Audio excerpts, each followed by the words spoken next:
Rest house پر یہ کال دوپہر کے بعد موصول ہوئی تھی۔ معمول کے مطابق وہ شہر کا چکر لگا کر ابھی واپس لوٹا تھا۔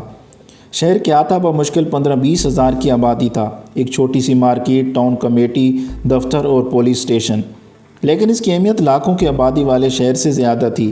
کم از کم دشمن کے نزدیک تو ایسا ہی تھا۔ اسے سے زیادہ محفوظ علاقہ اور کہاں میسر آتا؟ سینکڑوں کلومیٹر پر پھیلا صحرائی علاقہ جس میں میلوں پانی کا نام و نشان تک دکھائی نہیں دیتا تھا، اور یہاں سردی چوکیاں بھی میلوں دور دور تک پھیلی ہوئی تھیں۔ رات اور دن کے بھی حصے میں زوردار جھکڑ چلتے تو دور دور تک گہرا سرنگ کا اندھیرا چھا جاتا، جس میں ہاتھ کو ہاتھ سجائی نہیں دیتا تھا۔ ایسے میں یہاں راستہ صرف ستاروں بھرا آسمان دکھاتا تھا۔ مقامی گائیڈ ان ستاروں کی رہنمائی میں صدیوں سے اپنا راستہ اور منزلیں کھوجتے آئے تھے۔ یوں تو پاکستان اور بھارت کی سینکڑوں میل لمبی سرحد کے ساتھ آر پار سرحدوں کے بھیدی مل جاتے تھے، جو سمگلروں اور ایجنسیوں کے گائیڈ کی خدمات سر انجام دیا کرتے تھے۔ لیکن اس علاقے میں دونوں طرف چند نام ایسے تھے جن پر بھروسہ کیا جا سکتا تھا۔ یہ وہ لوگ تھے جو اپنے آباء و اجداد کے دور سے یہی کام کرتے آ رہے تھے۔ گو کہ سرحدی علاقہ قائم ہونے کے بعد ان کے کام کی نوعیت بدل گئی تھی، لیکن ابھی تک انہوں نے اپنا پیشہ نہیں چھوڑا تھا۔ راہ نے گزشتہ 3-4 ماہ سے اس علاقے میں 3-4 نئے لانچنگ پیڈ جاسوسوں کو سرحد عبور کروانے کے خفیہ مقامات قائم کر لیے تھے، اور اس راستے سے وہ تربیت یافتہ دہشت گردوں کو پاکستانی سرحد میں داخل کرتے تھے، جہاں سے مقامی ایجنٹوں کے ذریعے وہ پھر اپنے اپنے ٹارگٹ ایریا میں پہنچا دیے جاتے تھے۔ کیپٹن جمشید نے چند ماہ قبل اپنی کمانڈو ٹریننگ مکمل کی تھی۔ یہ اس کا آخری کورس تھا جس میں اس نے پیرا ٹروپر تربیت حاصل کی تھی، اور اب اسے فیلڈ انٹیلیجنس یونٹ کا انچارج بنا کر اس علاقے میں بھیجا گیا تھا۔ جمشید کے جانے کے بعد سے دوسری طرف کے لوگ محتاط ہو گئے تھے۔ ان کی توقعات کے برعکس 2 ماہ میں تقریباً 7 دہشت گرد پکڑے جا چکے تھے۔ یہ وہ آستین کے سام تھے جو پاکستان سے بھارت گئے تھے، اور اب انہیں تخریب کاری کی مکمل تربیت دینے کے بعد واپس بھیجا گیا تھا۔ سر پوسٹ کمانڈر کا میسج آیا ہے۔ اس نے جیسے ہی سرحدی ریسٹ ہاؤس کے کمرے میں قدم رکھا، حوالدار الاداد نے پیغام دیا۔ جمشید نے اس کی طرف استفہامیہ نظروں سے دیکھا۔ حوالدار الاداد اس کا مطلب سمجھتا تھا۔ دوسرے ہی لمحے اس نے فیلڈ ٹیلی فون پر پوسٹ کمانڈر سے رابطہ شروع کر دیا۔ تھوڑی دیر بعد انسپکٹر خان لائن پر تھا۔ ہاں مسٹر خان، کیا معاملات چل رہے ہیں؟ کیپٹن جمشید نے اپنی عادت کے مطابق بھی تکلفی سے دریافت کیا۔ سر، آج کچھ خصوصی ڈاک کی خبر ملی ہے۔ تلواڑہ پوسٹ کے ایریا میں کچھ موومنٹ ہو رہی ہے۔ دوسری طرف سے انسپکٹر خان نے کہا، اوکے، بی الرٹ، میں شام کو پہنچتا ہوں۔ کیپٹن جمشید نے فون بند کر دیا۔ تھوڑی دیر بعد کچھ سوچتے اس نے حوالدار الاداد کو اندر بلا لیا۔ یس سر، حوالدار نے ایڑیاں بجائیں۔ تم 2 جوانوں کے ساتھ بس اسٹینڈ پر پہنچو، ٹرین بھی چیک کر لینا۔ میں تلواڑہ پوسٹ پر جاؤں گا، آج رات شاید وہیں رہوں۔ کوئی بھی ایمرجنسی ہو مجھے فوراً میسج دو۔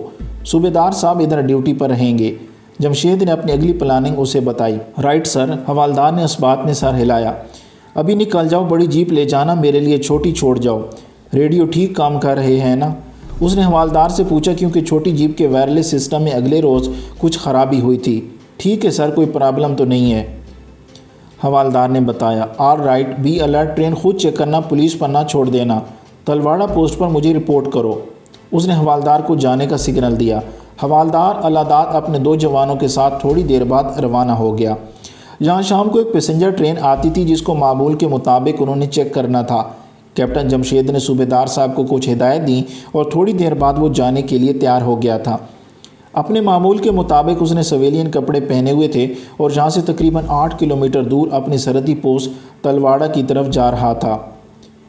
سورج اس کے عقب میں پھیلے درختوں کے سلسلے کے پیچھے سرخ رنگ کی گہری سی لکیر افق پر پکھیرتا نیچے اترتا چلا جا رہا تھا۔ اس کے سامنے طویل و عریض صحرائی علاقہ تحت نظر پھیلا ہوا تھا۔ بھیکڑ کی جھاڑیاں ریت کے ٹیلوں سے کہیں کہیں سر اٹھاتی دکھائی دے رہی تھیں، اور حد نظر تک سوائے ریت سمندر کچھ سجائی نہیں دیتا تھا۔ یہاں وہ کافی مرتبہ آئے تھے، اب یہ راستہ ازبر ہو گیا تھا۔ ان لوگوں نے رینجر کی مدد سے جھاڑیوں کے بیچوں بیچ ایک راستہ بنا لیا تھا جسے مقامی لوگ بھی اختیار کرتے اور ان کے اونٹ بھی اس راستے پر سفر کرتے ہوئے تلواڑہ پوسٹ سے ملکہ آخری سرحدی گاؤں تک جایا کرتے تھے۔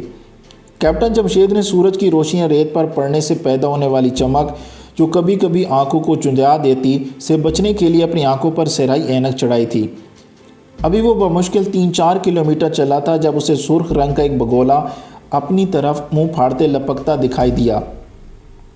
یہ اس کے لیے کوئی نئی بات نہیں تھی، جہاں عموماً ایسے ہی جکڑ چلا کرتے تھے اور اچانک ہی صحرائی بگولے پیدا ہونے لگتے تھے۔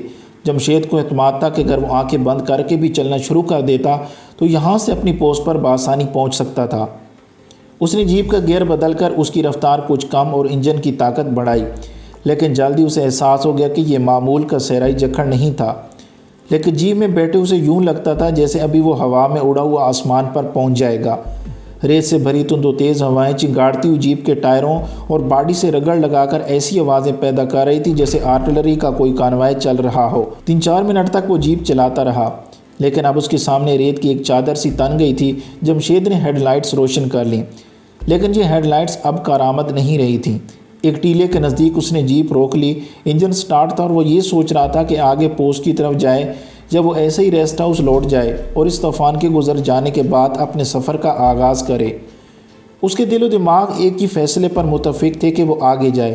اس کی ڈیوٹی کا یہی تقاضا تھا، موسم کیسا بھی ہو، حالات کیسے بھی ہو جائیں۔ جب اسے ایک اہم پیغام مل گیا تھا تو اس کا یہ فرض تھا کہ اب اس آپریشن کی کمان خود سنبھالے۔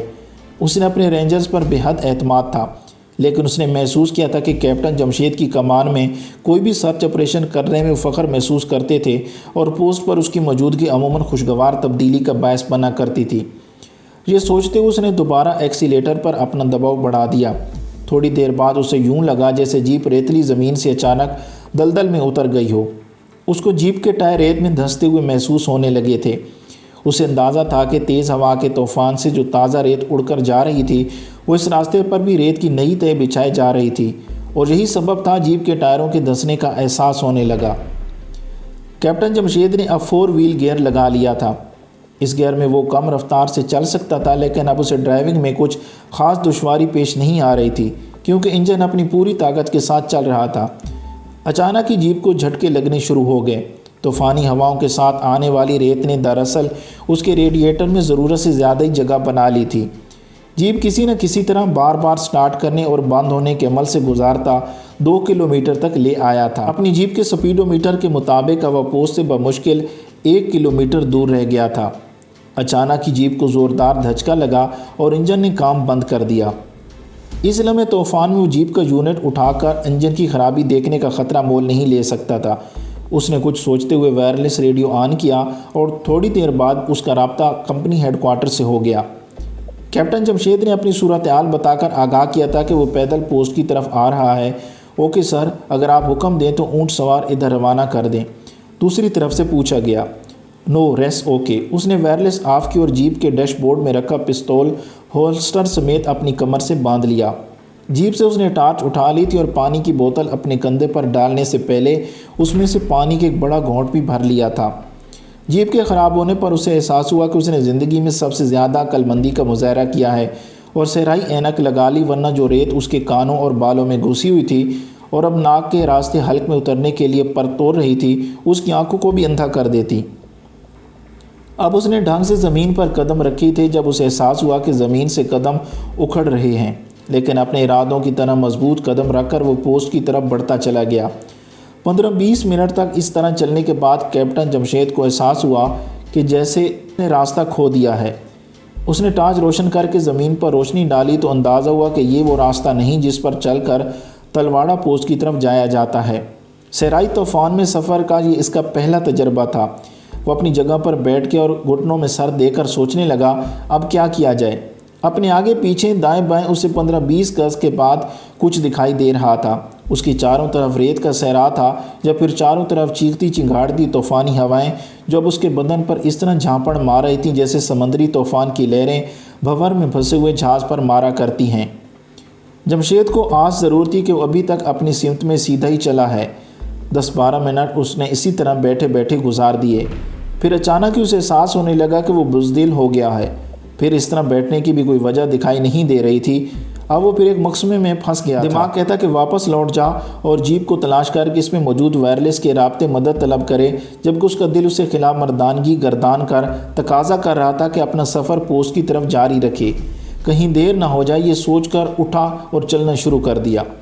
طوفان کا زور کچھ کم پڑنے لگا تھا، جس سے اس کو کچھ حوصلہ ہوا۔ آسمان پر خلاف معمول اچانک گہرے بادل چھا گئے تھے۔ یہاں کا موسم بھی مزاج یار کی طرح اچانک ہی اپنا موڈ بدل لیا کرتا تھا۔ سورج بھی اب شاید غروب ہو چکا تھا۔ جمشید کو اب ایک اور پریشانی نے آن گھیرا تھا۔ وہ جانتا تھا کہ سرحد غیر قانونی طور پر عبور کرنے کا یہ بڑا آئیڈیل موسم تھا۔ اسے بھارتی ضرور فائدہ اٹھاتے ہیں کیونکہ اس طوفان میں گشت کرنا ممکن نہ تھا۔ وہ جلد از جلد پوسٹ پر پہنچ کر سرحد سے آئے ایجنٹوں کے استقبال کی تیاریاں کرنا چاہتا تھا۔ خدا جانے حوالدار صاحب نے کیا رپورٹ دی ہے، اس نے دل میں یہ سوچا۔ یہاں اسے ایک ایک لمحے کے چوکس رہنا پڑتا تھا۔ اپنے 2 ہیڈ کوارٹر کو ایک لمحے کی رپورٹ دینا پڑتی تھی۔ دشمن کی مداخلت پچھلے چند مہینوں سے بہت زیادہ ہو گئی تھی اور اس نے غزونِ سندھ کے شہروں میں زندگی کو ہلا کر رکھ دیا تھا۔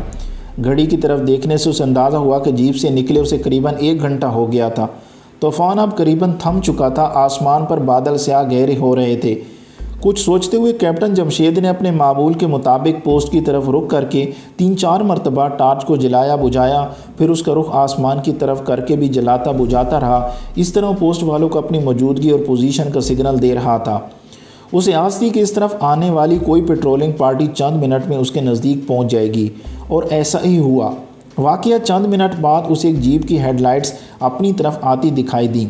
اس نے جیپ دیکھ کر ٹارچ کو پھر روشن کر کے اسے اپنی طرف آنے کا سگنل دیا۔ جیپ تیز رفتاری سے اس کے نزدیک آ کر رکی، جس میں سے 3 نوجوان پھلانگیں مارتے اترے اور انہوں نے اپنی گنیں اس کی طرف تان رکھی تھیں۔ ہینڈز اپ، ان میں سے ایک نے للکارا۔ کیپٹن جمشید نے جیپ کی ہیڈ لائٹس میں دیکھ لیا تھا کہ وہ ranger cell BSF border security forces کے کمانڈوز تھے۔ بھارتی بارڈر سیکورٹی فورسز نے بھارتی فوج کے بلیک کیٹس کمانڈوز کے ساتھ حال ہی میں اپنی کچھ کمانڈوز کمپنیاں کھڑی کی تھیں۔ ان لوگوں کا تعلق شاید ایسی کسی کمپنی سے تھا۔ کیپٹن جمشید نے ایک لمحے کا توقف ضائع کیے بغیر اسے ڈانٹ دیا۔ I am major Sharma. اس نے اس علاقے میں آپریٹ کرنے والے بھارتی فوج کے انٹیلیجنس یونٹ کے میجر شرما کا نام لیا۔ وہ لوگ ایک لمحے کے لیے تو گڑبڑا کر رہ گئے، لیکن وہ بھی بڑے پکے معلوم ہوتے تھے۔ سر، ہم آپ کو نہیں پہچانتے، آپ کو ہماری حفاظت میں پوسٹ تک جانا ہوگا۔ اسی کمانڈو نے اپنی رائفل بدستور جمشید کی طرف تانتے ہوئے کہا، ایڈیٹ، تم کیا لینے آئے ہو اس علاقے میں؟ مجھے نہیں جانتے، میں 2 گھنٹے سے طوفان میں پھنسا ہوا ہوں۔ میرا دماغ خراب تھا جو تمہیں مسلسل سگنل دے کر بلا رہا ہوں، کیا سمجھے؟